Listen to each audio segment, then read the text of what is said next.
It's a little different. I've kind of gone into before, but I just keep building on what I'm saying. You know, I've always been obsessed with otherworldly things, be it Aleister Crowley's famous lamb, who was an entity that came in and told him a lot of secrets.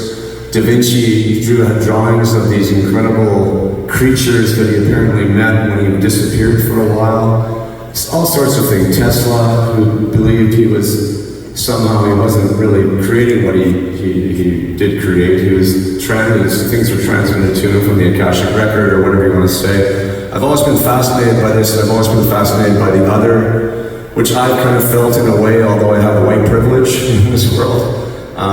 There's always been this idea of the other within ourselves, and how we tend to focus a lot of hate and misunderstanding on things that we don't understand. So in this time of divisiveness, I don't care about politics, really. I mean, right, left, we're all the same people, we all believe the same way. We're a species of modern apes that are basically flinging metal at each other, and I think that we're missing out on something that we perhaps perceive as being potentially dangerous or evil, and so that's kind of the trope I'm playing with tonight in all of this, in a lot of ways. And so you'll see, hopefully it'll resonate. It's very abstracted as well, so you can make your own interpretations of it, but I just want to comment on it a little bit.